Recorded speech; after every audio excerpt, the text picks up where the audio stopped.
Welcome to the Exploring Unschooling podcast. I'm Pam.Laricchia, longtime unschooling mom and author.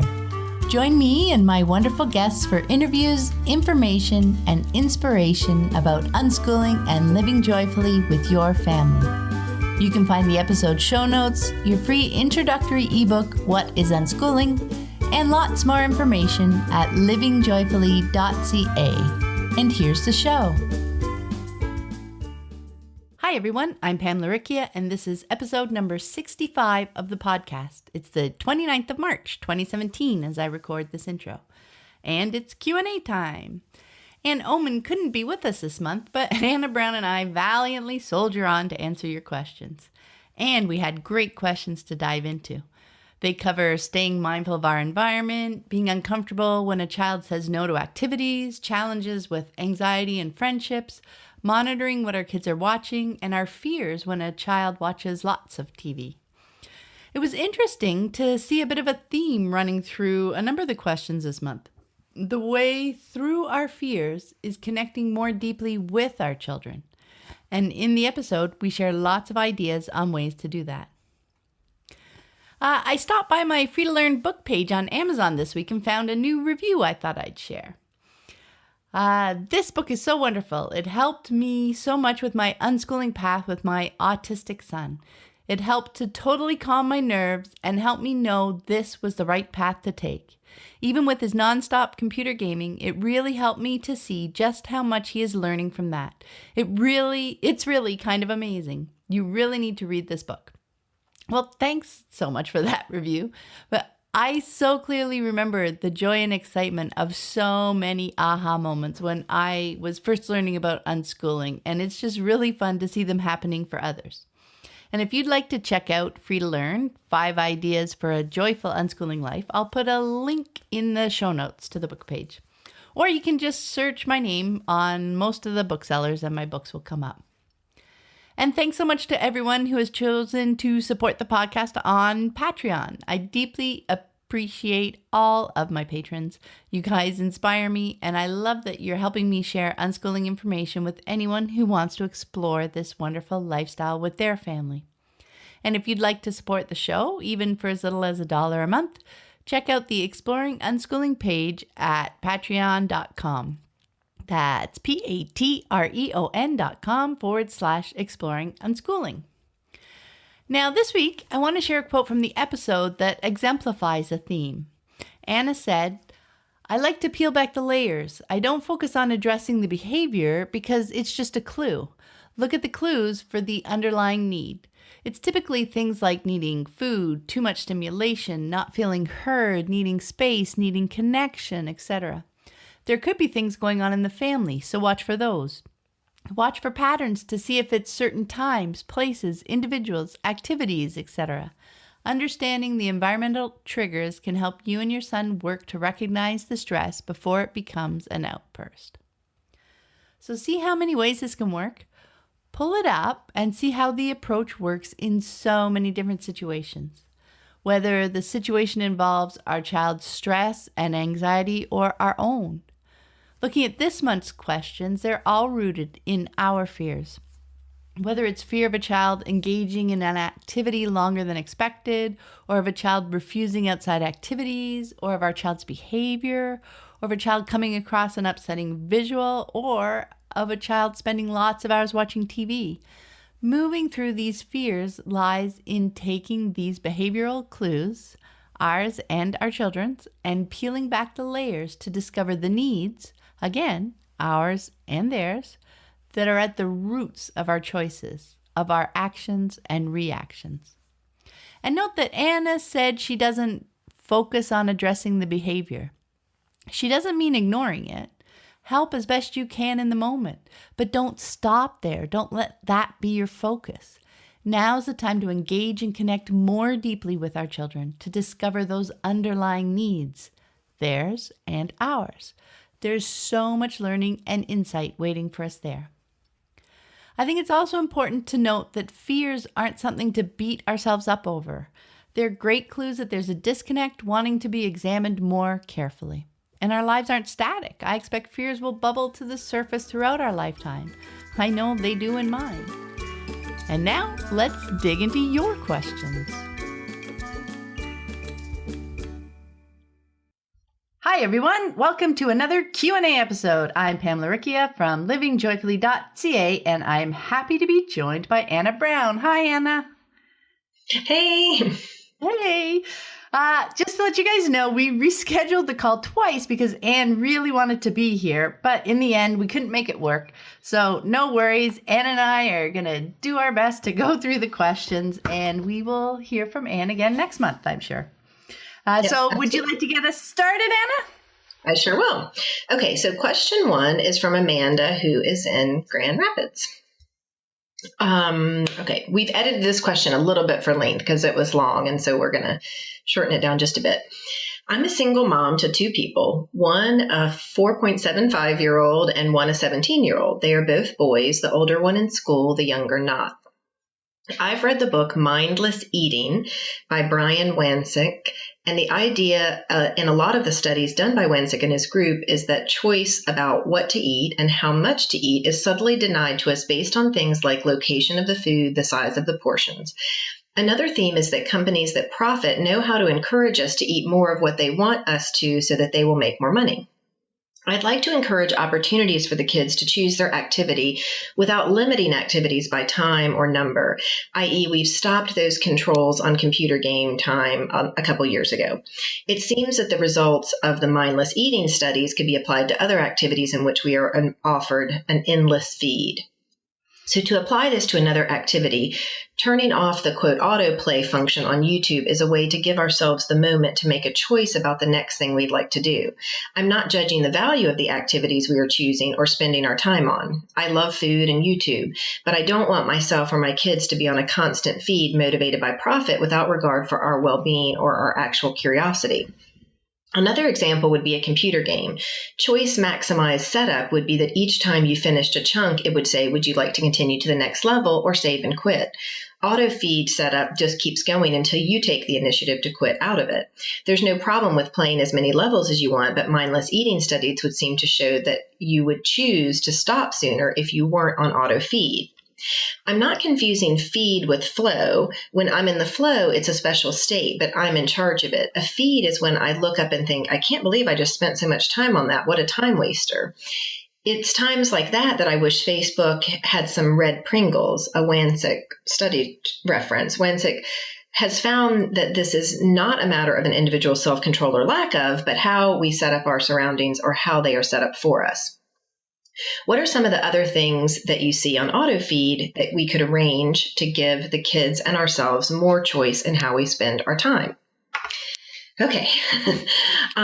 I just first of all, I found the intellectual aspects of the question really interesting. You know, I like it and kind of applying it to different areas of my own life. But right off the bat, I need to say that I have no desire to quote, arrange choices for other people, friends, my spouse, my children. I think it could be an interesting discussion to have with someone, and my guess is there's about a 50-50 chance that it will be interesting to them. But if it was, then it could be something that they choose to explore or we choose to explore together. I love exploring the way the mind works and how our environment influences us. And just to keep that in mind that keeping in mind though, that I can only control my behavior and not the behavior of others. I also tend to take all absolutes with a grain of salt. You know, researchers have their own biases, and so I can enjoy their perspective and see how it plays out for me, but also realize that there's not necessarily a right or wrong because these types of things change all the time as different researchers bring in different studies and look at it in different ways and have different filters. And thinking about one of the examples that you mentioned, I watch YouTube also. And typically it's because I've looked something up and I have no problem turning it off when the autoplay starts. If I have time, or maybe I'm sitting and the next thing or something on the sidebar catches my eye, then I might take a look. And there have been some super interesting rabbit holes for me started that way. So I don't really see any time spent doing anything as wasted. something drew me to the activity and I got something out of it, even if it might appear mindless to an outside observer. That's an external judgment of my internal process. And that isn't something that I want to do to someone else. I trust that they're getting what they need and that our connection is always there if there's questions or they're wanting to change or do. So I guess I don't really want to turn my power over by saying that I don't have the power and the corporations are controlling us, that just doesn't really resonate with me and isn't what I've seen in my family. So those are just a few thoughts about that, but it is a super interesting discussion. But I will turn it over to Pam and see what she thought.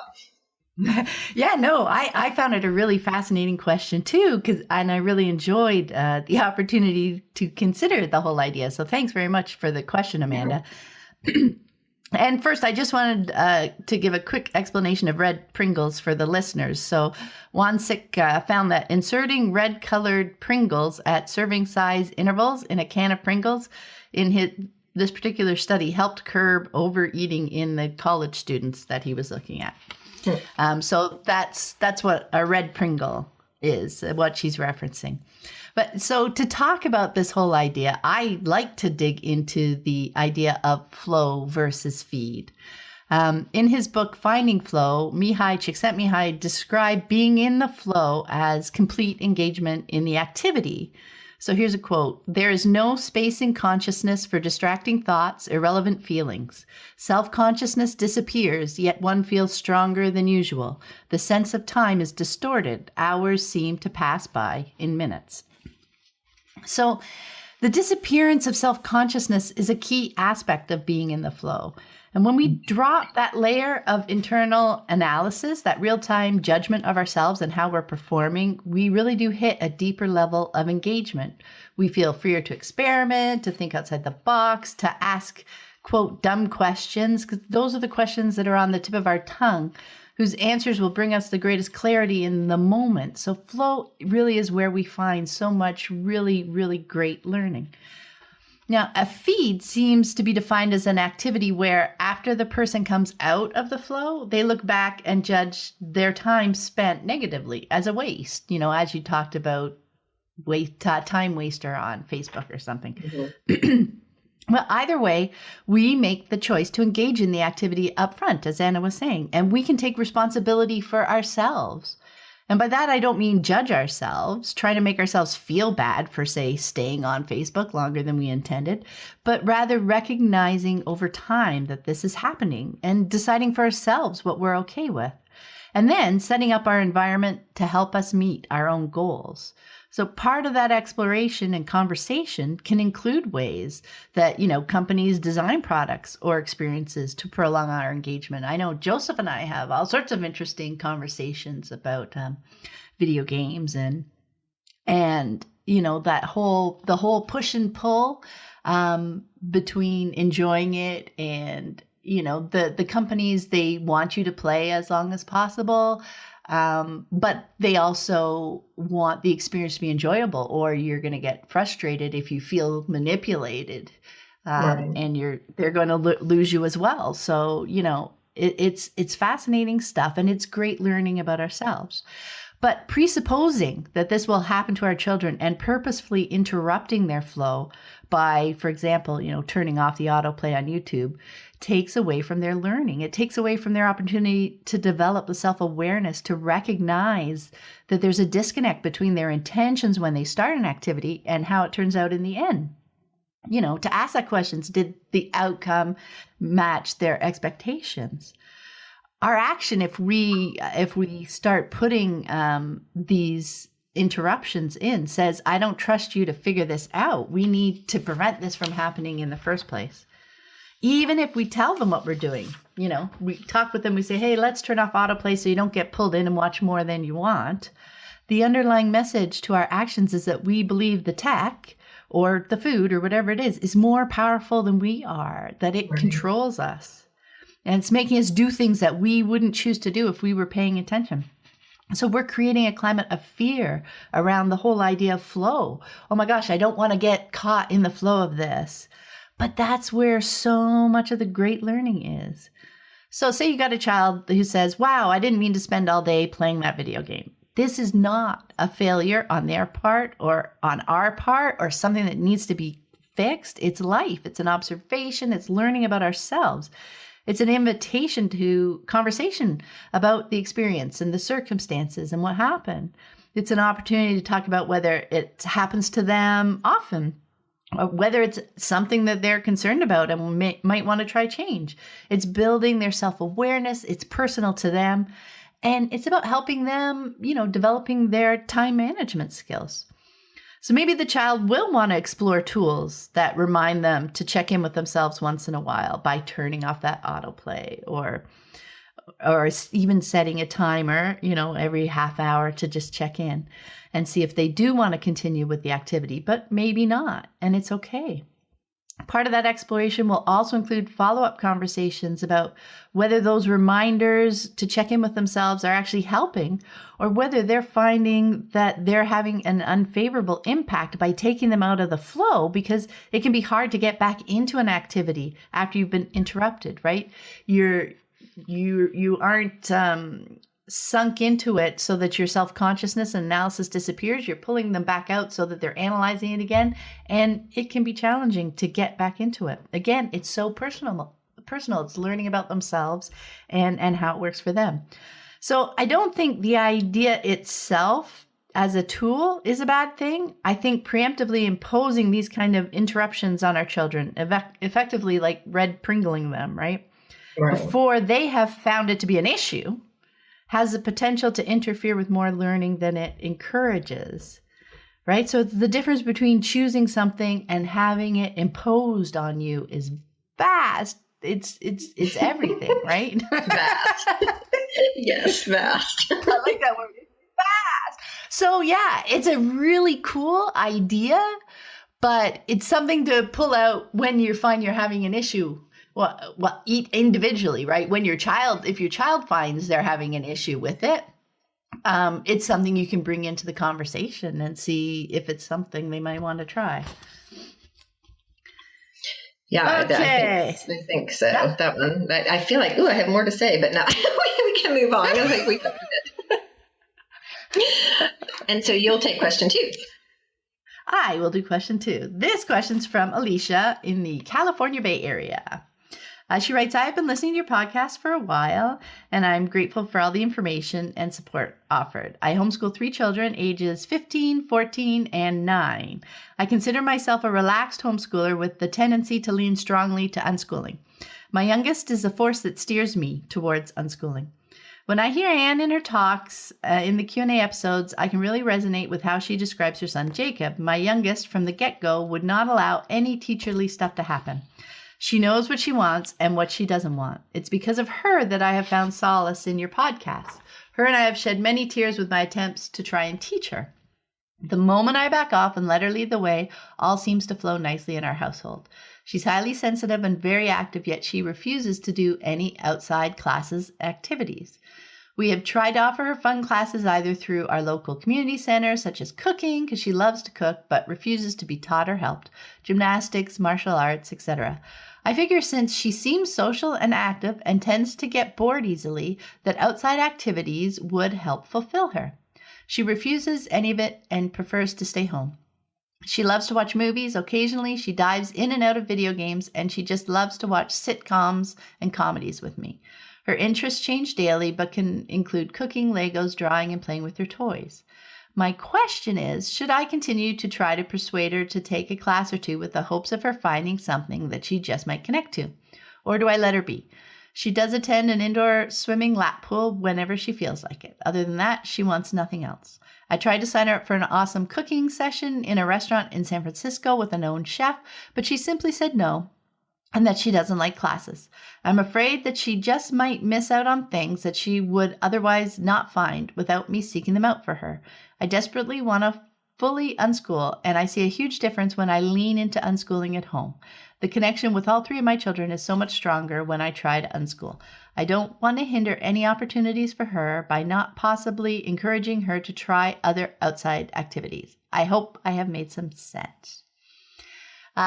Definitely, Alicia, your question makes sense. I can certainly tell where you're coming from. And I love how you've already realized that this is your fear talking, that you're afraid she might miss out on things she wouldn't find if you didn't seek them out for her.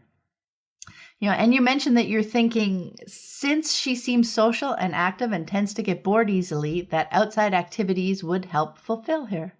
But by saying no thanks to your offers, right, she's telling you that, at least for now, she doesn't agree with you. And you can trust her. And that's the hard part, right? And even if she changes her mind later and wants to go out more, she knows that stuff exists because you mentioned it, and she can ask you. Changing her mind later, if she does, doesn't mean that she was wrong to stay home now.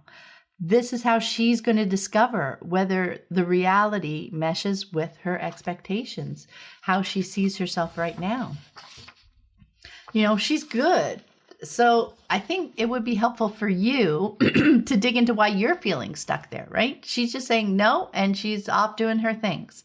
So when you're looking at stuff from her perspective, she sounds happy. So it seems to be more of an issue that you're dealing with. So maybe you can ask yourself why you seem to be valuing those outside activities over inside activities so much. Because I think that is something that many of us find ourselves working through at some point while we're deschooling, right?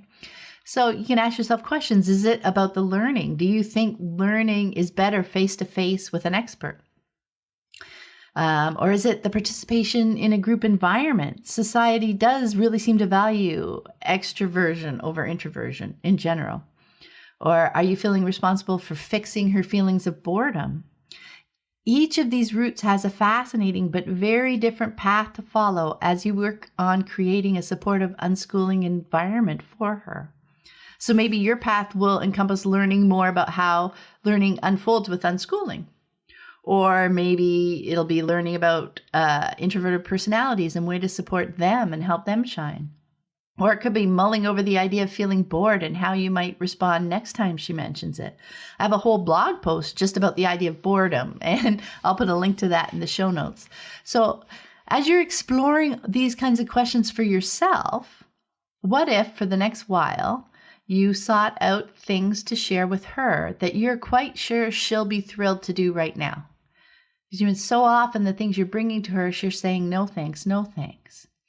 So if she loves to stay in, find, YouTube videos about stuff she enjoys, or DVDs or books from the library, or bring home more supplies for the things that she loves to do, more Lego, more cooking supplies, whatever. And for the next 2 or 3 months, only share things that you think will be met by her with a resounding yes. Celebrate your daughter as the wonderful person that she is right now. There's tons of time.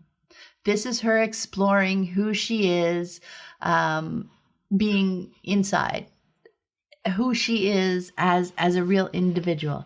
And what you're trying to do is build trust with her, to show her through your actions that you know and love her as she is, right? As this person she is right now who doesn't want to go out and do those things. And you're going to show this through bringing her things that she truly is interested in.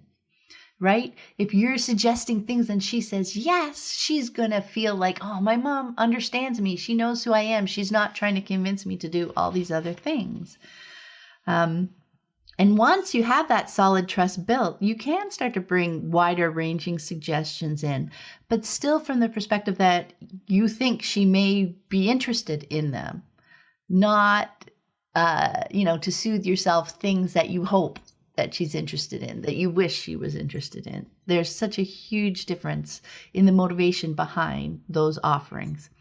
And in the meantime, you'll have learned to appreciate all the great learning that happens everywhere, in or out, in whatever environments an individual person or your daughter enjoys. And that being bored needn't be something that needs to be fixed quickly, but it can be seen as an invitation to connect or a quiet space for them to explore. So I do have some other links about bored and busyness and that kind of stuff. And there's tons of links about what learning looks like through unschooling. Lots of stuff out there about supporting more introverted personalities. So depending on what you find at the root of your request or your concern that she's not saying yes to outside activities, I think that will really help you dive into that for yourself, and alongside showing real support for her for what her choices are right now. What do you think, Anna? I mean, really, so much of what you said, we found interest in outside activities here really ebbed and flowed. There were big, long stretches where there was absolutely no interest. And then suddenly there would be a time that, oh, let's try this. Yep. I think the question tells us a lot when she says, should I persuade? And I think persuade is that clue that maybe it isn't a good fit and it could be causing some disconnections. We shouldn't really be in a position of kind of persuading, which that next step is controlling and, coercing. So it's kind of that first on the slippery slope. I agree with Pam too, that, after the trust is built, you can share information that you find, but without agenda. I do that all the time as things come up. Many things don't spark, but sometimes one does, and we pursue it more. But I really have zero attachment to them choosing a particular class or activity. It may just be something that I saw that I know they had mentioned, and I just let them know. And so my non-attachment gives them the freedom to really look inside and say, oh, is that a spark or not, without this kind of, oh, mom wants me to do this, or, oh, this is being valued over something else. So I think if you can take that out of the equation, it really helps a person, a child, or anyone refocus on what their feelings are and to be guided internally, which is just so much more helpful. As Pam mentioned, also, I think it just really helps to realize that learning does not only happen in a classroom setting. And it sounds like she's telling you loud and clear that the classroom learning doesn't suit her style. And it sounds like she really likes to explore on her own terms. And so maybe she'd be interested in mentors or just in joining other people that are exploring the things that she loves in more of a free-form manner.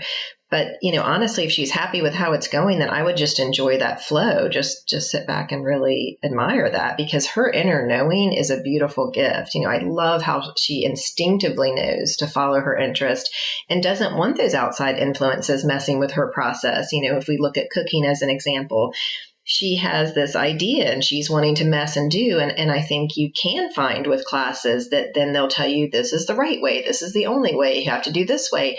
And you miss that experimental process that leads us to the next great discovery. So I love that she gets that already.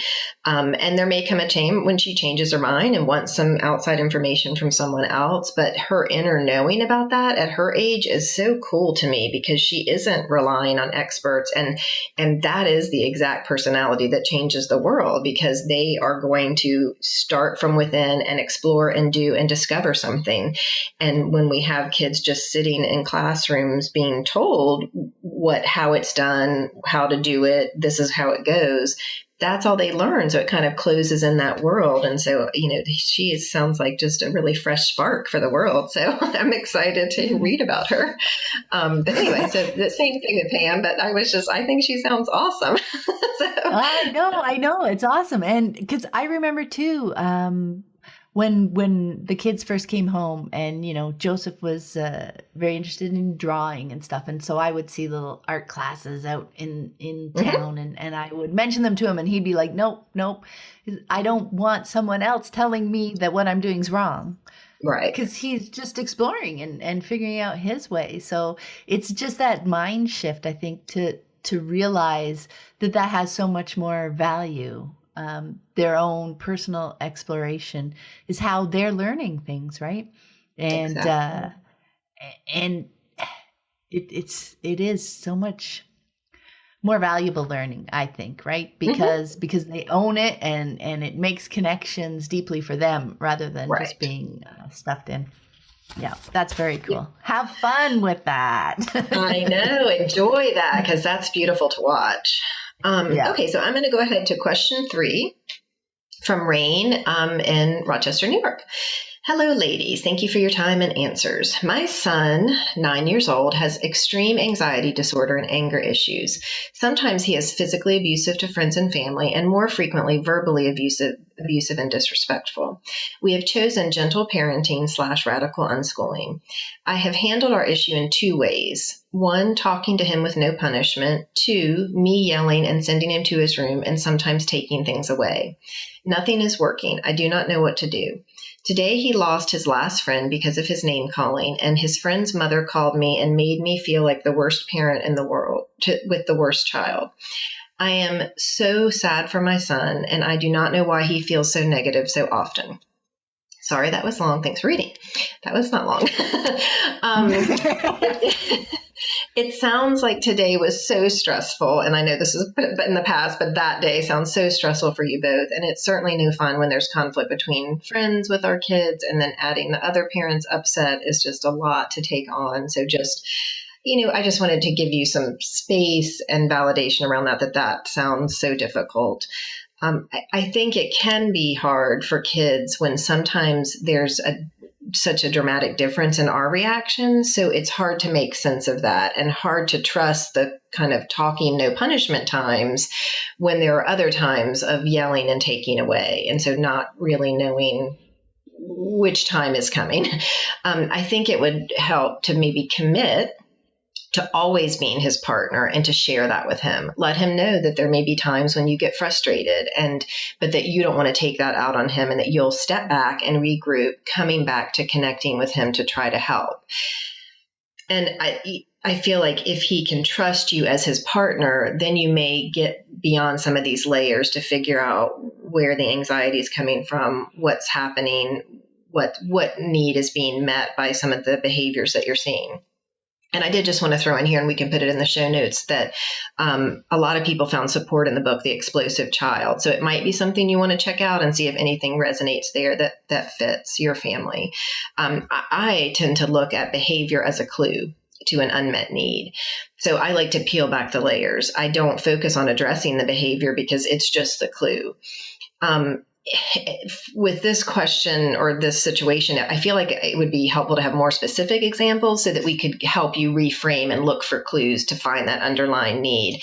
But it's typically things like needing food, too much stimulation, not feeling heard, needing space, needing connection.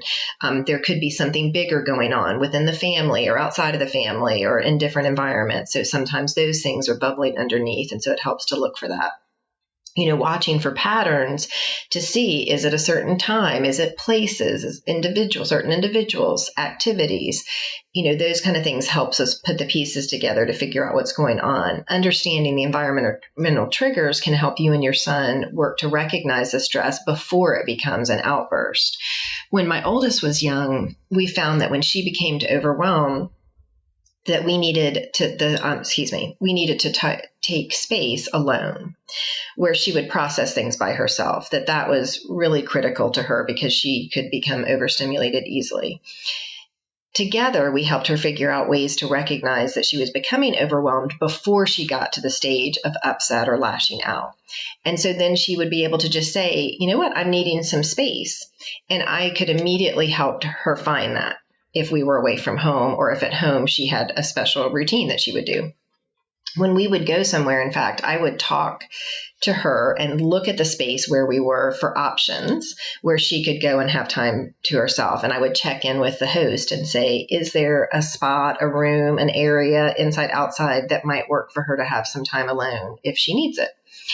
And it was also really important in those early years for me to be close by and ready to help. I couldn't use that time as time to meet my social needs. This was time that the kids were playing, and I would meet my social needs at other times. So sometimes it's helpful to see about that. Is it, was I being as engaged as I needed to be in that situation?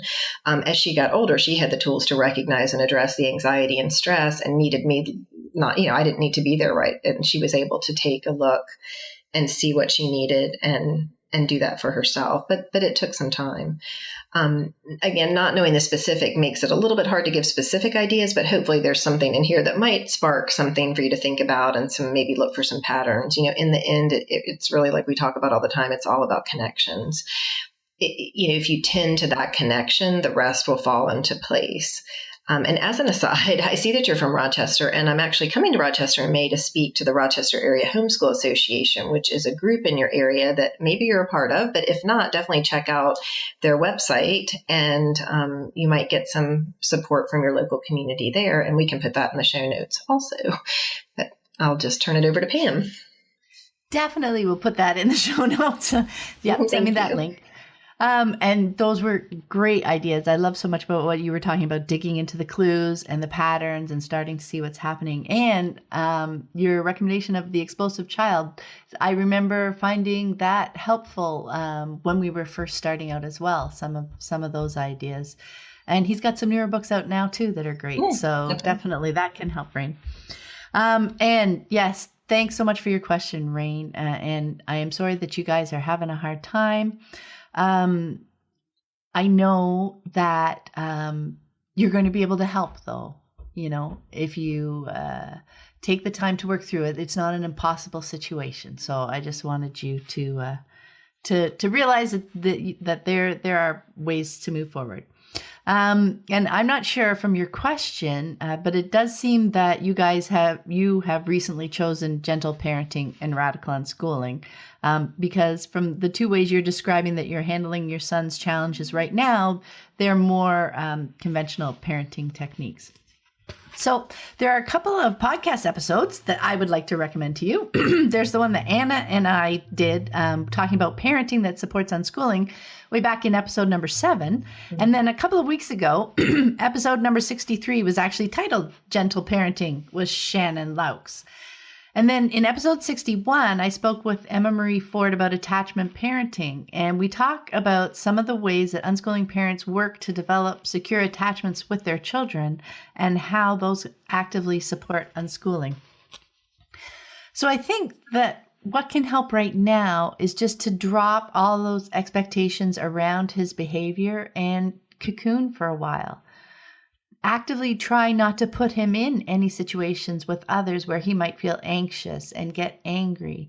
For now, you want to help him feel as safe as possible and as often as possible to feel safe and loved as himself. Do the things that he loves to do as much as possible. You want to help him find his own equilibrium with himself first. And you wrote that I don't know why he feels so negative so often. What you want to do now is figure that out. That's what Anna was talking about, digging into the clues, looking for patterns, to get to know him so well that he becomes comfortable talking to you about it. Comfortable because he's not feeling judged by you and knows in his heart that you want to help him. Because I'm sure these situations and his reactions don't feel good to him either, right? Mm-hmm. Or if he's not able to express his underlying needs in words, that's okay too. You're going to get to know him so well that you're able to discern his needs and feelings through his actions and reactions. It really does take time to understand a person to that depth, but that's what's going to help you develop a beautiful and trusting, connected relationship with him. And then from that foundation, you can begin to help him explore ways to engage more comfortably with other people. I know we found that briefing and setting up environments when we went to go visit places, looking for a quiet spot, and having had come up with a plan before we went, that was something that might help. And then making sure that we all knew where that place was going to be. And pointing out clues along the way if they didn't notice or if they came up, responding quickly, realizing that, like Anna mentioned, it's not a social time for me on this visit. My main role is to support and help them because you're helping them figure out how they can handle these moments. So one thing Emma and I talked about in the attachment parenting episode is that many of us coming to unschooling haven't learned how to develop secure attachments with other people. And we're just stuck in the relationship patterns that we know, that we grew up with, like the ones that you're describing that you've used with your son up to this point. But it really is possible to learn and change our own patterns and in turn develop secure attachments with our children. And that often turns out to be such a large part of our deschooling process. I know it was for me.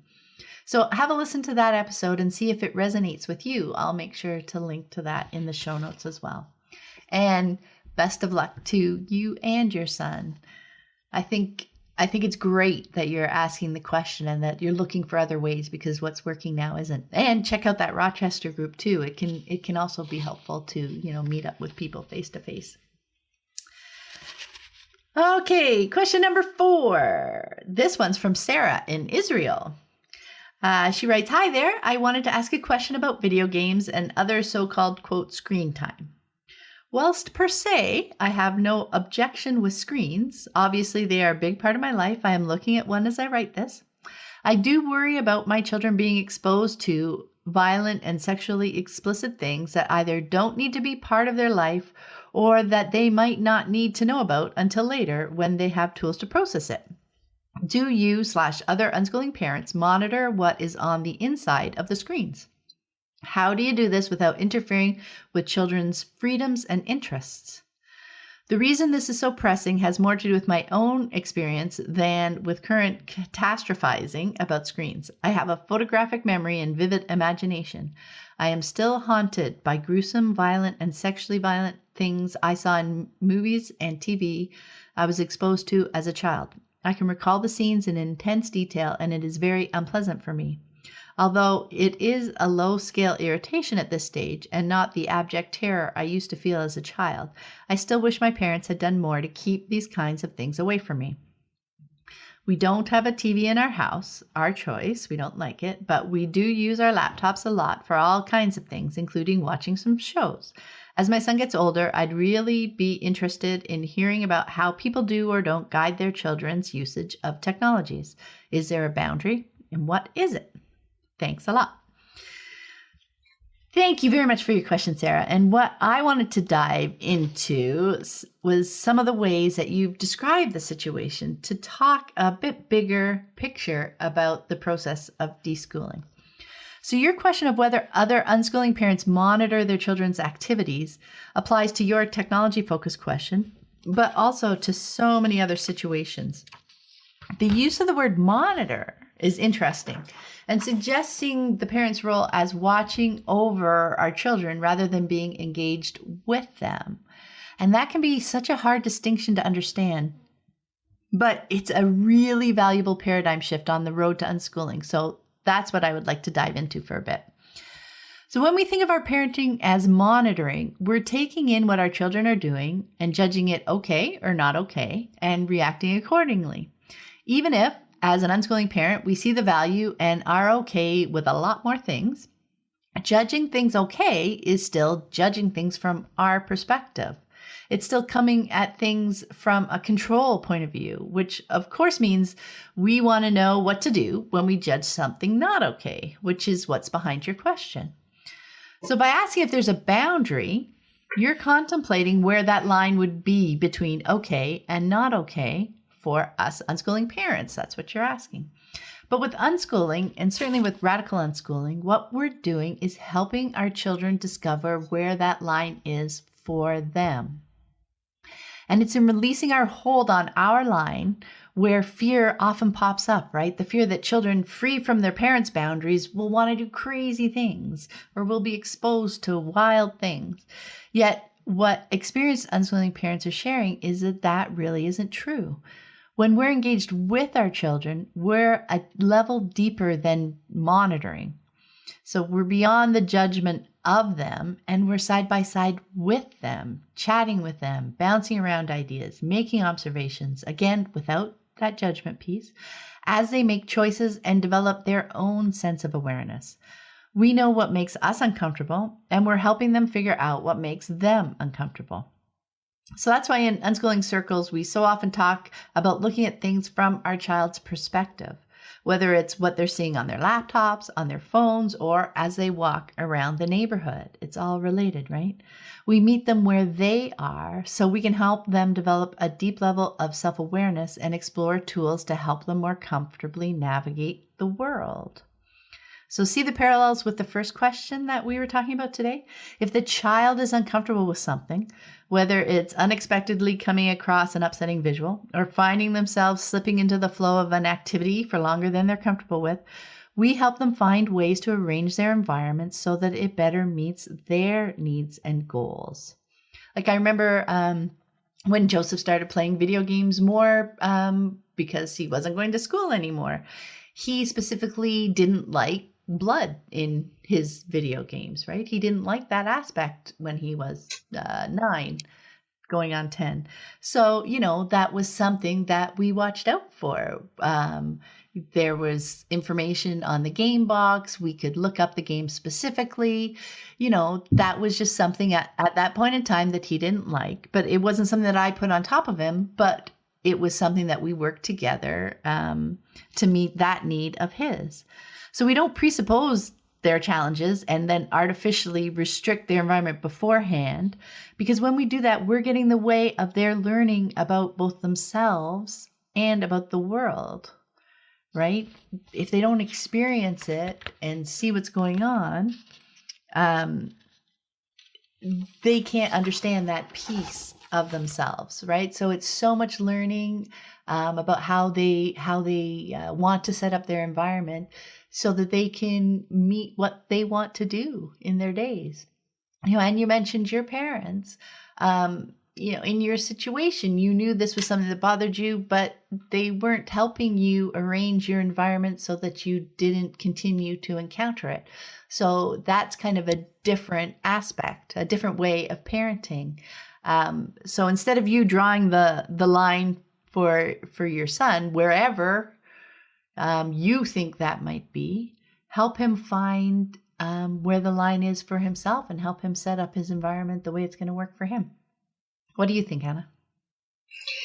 Yeah, I mean, I feel the same and we have some of our own experiences with that, but I find that the relationships that we have with our children as unschooling families is really what helps in these scenarios, because we are close and we're spending time together. I just had a really good sense of what they were comfortable with and might be too much, and knew when I might, maybe let me tell them about this to see if they know or don't know. So we would just talk about it. And there were times when they wanted me to read ahead or watch ahead and let them know what was coming.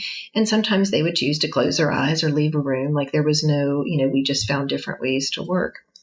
But I really found that they didn't seek things out that were outside of their comfort zone. They seemed to, they just really weren't being exposed to those type of things, even though they had the ability to look up and do whatever they wanted to do. My oldest has HSAM, which is a type of autobiographical memory, and this incredible memory makes it really challenging when something traumatic happens, because she will remember in intense details years and years later. And knowing this about her helped us be extra cautious. And I'm sure it wasn't enough at times, just like this Sarah found, but because you can remember everything and the emotion of it with such detail, it can be really tricky.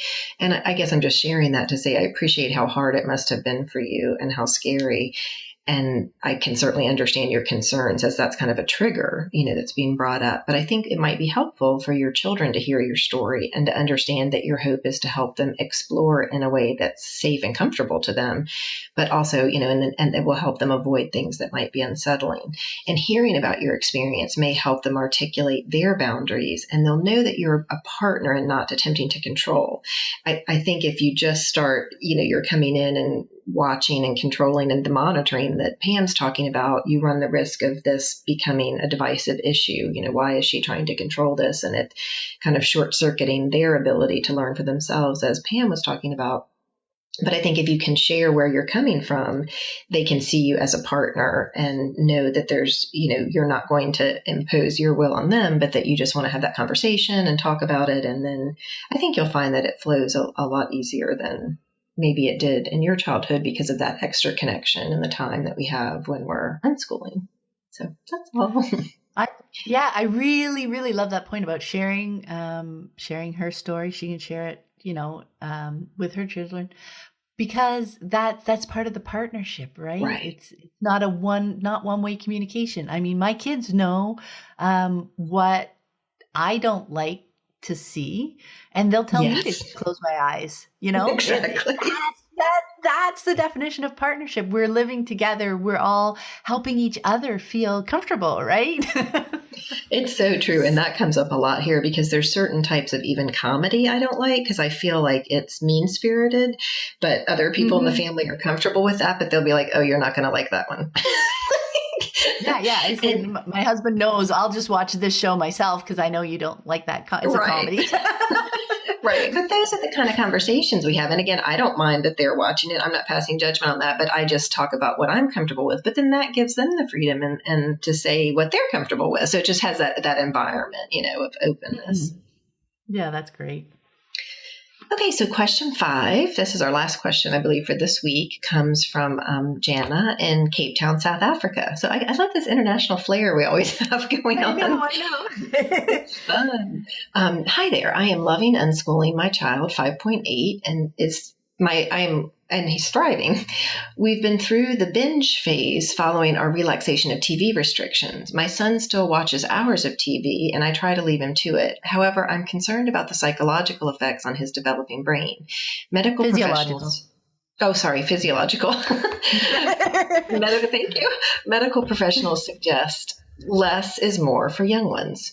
We do try to talk to him about this, but he seldom responds from a kind of self-care basis. How do you deal with parental concerns about health without enforcing cutoff times? Many thanks. With any kind of health concern, I will share information, but I also really look at my child because I know my child more than any expert who has never met them. And as we talked about in one of the earlier questions, experts and research and science, there's a lot of bias there, and you're going to find studies that show one thing and studies that show another thing. And so instead of getting wrapped up in that, I really just encourage people to kind of get back in the moment, get back in your family, watch your child, see how your child's responding to it, see what's happening in the environment, and really trust that as opposed to kind of handing over that power to people that have never met you or don't know anything about your situation. As for TV with very young children, I really found that my kids wanted to be with me. So if I was there to engage in a game or an adventure or walk outside, that's really what they chose over TV. So I used it kind of as a little mindfulness bell. If I noticed a lot of TV and some disconnection, that I would look at me and what was going on, and was I present? Was I being there like I wanted to be there? And, just kind of look at my role in that piece. And sometimes it was, I have been distracted, or I have these other things going on, or sometimes it's no, we're just really enjoying this time of TV watching and decompressing because maybe some other things have been going on. So again, just look at it more specifically to your situation, to your family, to your child versus a general rule that rarely applies when you look at it, in the filter of everyone. Okay, that's all I've got, Pam. No, that's great. That's a great way to start digging into it. And what I'm going to do, because it seems to be what I'm doing this month, let's look again at how you're describing the situation, Jana. Mm-hmm. You talk about your son watching hours of TV and you leaving him to it. And when you do say something, you talk to him and he doesn't respond in a way that you would describe as self-care. So he's not meeting your expectations around the situation. So when I pull those bits out like that, what do you hear? Can you see how disconnecting those snapshots seem? They don't describe an engaged partnership. We've been talking about partnership so much this episode. Even the term self-care seems to imply hands-off, right? To me, the concept of self-care is really about developing self-awareness and making choices accordingly. And developing that level of self-awareness takes time and experience. And I really do love that there's been quite the theme through most of the questions this month. And the way through our fears, all these different ways that we're putting our fears on these situations is through connecting with our children. All those lovely ideas Anna had. The image that keeps going through my mind, as I was making notes to these questions, was of a parent going from standing up beside their child and looking down at them to crouching down to their level and looking them in the eye. It's like going from seeing the situation from our perspective to being open to discovering what things look like from our child's perspective. And then from there, helping them take the next step forward that they would like to take. So it's not about talking to him, but talking with him. Not having your vision of self-care be the measure, but helping him explore how he feels as he's watching. Helping him check in with himself to see what's up. You might do that by bringing a drink or a snack and staying with him for a while, because that you're giving him the opportunity to mention things that he's noticing or thinking, and for you to share anything that you notice without judgment or expectation. It's all information for him to learn more about himself, and it's information for you to learn so much more about him. So, it's not about leaving him to watch his hours of TV. There's just so much more that can be had in the experience. The more you know about him, the more you can connect and engage with him in meaningful ways, and the more you can enrich his days with things that he's likely to enjoy. To know him at that level of detail, even if it's another show that you think he'll love. We were talking earlier about the child who doesn't want to go out but wants to stay in. Support and show that you trust the choices that they're making, that you support them in the choices that they're making. Because, whether it's right or wrong, it's all about what it is for them. And that's what they're exploring. Shannon, a couple of weeks ago on her gentle parenting episode, shared a wonderful example of moving their joy into the kitchen to whip up a drink concoction that was mentioned in a favorite show. She knew she was watching with the show or knew about this and could make that connection and joy and bring that to bigger focus in their life. It's not like you're trying to cut off, imagine, TV as something separate, and then there's the rest of their life, their real life. It's using their love, the things they enjoy about it, to jump as a jumping off spot, to bring new things into their world. So even saying that your son watches hours of TV is a disconnected way of talking about what's happening. It's not the TV that they're watching, right? It's the shows on the TV that they're watching. If the TV was off, I don't think they'd be watching it for very long. I know that may seem rather facetious, but it really helps us to make that distinction. Right. It's not so likely, right, that the TV itself is the interest. So dig deeper and find out what it is. What kinds of shows is he watching? What is he enjoying about them? Share his joy and get to know him better. And what being engaged with our children does is allow us to see what's really happening, to see our children as whole beings. This is them in this moment, to see the learning and the connections that are happening in that moment, because they really are. I know, as Anna said, you can find studies to say just about anything. Medical professionals suggest less is more in the TV department. Educational professionals say curriculum is necessary for learning. These are conventional ideas that we can choose to question. So dive into it with an open mind and enthusiasm and see if they really are true in your family, right? That's that whole piece Anna was talking about. Observe and see what's up for real. And then trust your own experiences over the studies done on groups of children whose lives do not at all resemble our children's free unschooling lives. They're so different. The things that they do with technology, the way they approach TV watching, it's not always about decompressing, right? They so actively engage with what they're doing in the moment that it's just a beautiful thing to watch, but we need to get in and really understand it. It's not just about TV or not TV, or technology, screens and not screens. That is such a superficial level that it's not going to help us understand our child and expand their world in the ways that will have meaning for them in the moment, right? Yeah, we saw that a lot, where the TV was really a jumping off point, and sometimes it was to other shows about the same type of topic, and sometimes it was to books that were either, could be fiction or nonfiction. And again, or it was making something in the kitchen or trying the scavenger hunt outside or doing the things that whatever, animals were a big theme for us. So they enjoyed animal shows, and then we found other animals. And it wasn't even this act of okay, now I'm going to educate them about other animals. It was just, we just filled our environment with things that we loved. And those shows were a part of that. And so it is just kind of understanding and being a part of it instead of distancing. Oh, he's watching the TV, we'll leave him to it. There's definitely a different feel to that. So yeah, I love that. Yeah, it always seems to me something that a child is keenly interested in really can be a whole window to the world, right? Mm-hmm.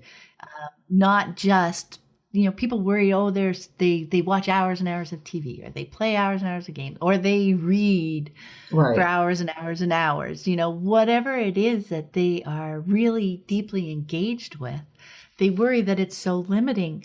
But in truth, when you get in there with them, so often you see so many different ways. It really is a window to everything. It's just their preferred window, the one that has so many connections for them, because it all has meaning, because it's all related to what they're passionate about in the moment, right?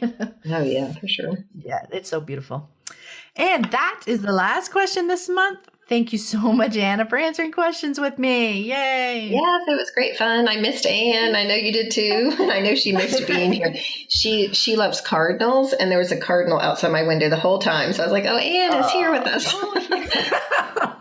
All right. That's beautiful. Because I know we kept rescheduling because I know how much she wanted to be here. I know she really wanted to. So, but we'll be back again next month. Definitely. And just a reminder for everyone, there will be links in the show notes for everything that we've mentioned.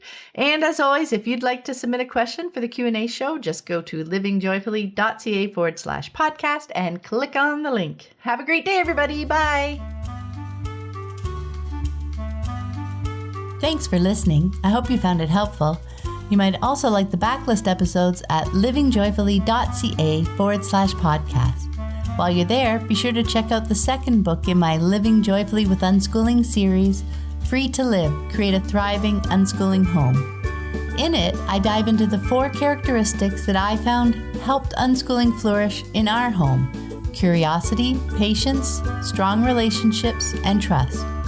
One reviewer wrote, "Really enjoyed this short and sweet book. It has marvelous one-liners, and though I'm not an underliner, I found myself underlining on every page." Another said, "I believe it would benefit any homeschooler or parent to read this book, as it re-emphasizes the importance of the relationship between a parent and a child in the learning process. I plan to reread this book. It is rich and full of gems. Give yourself some time to absorb it before rushing into unschooling." Until next time, have fun living and learning with your family.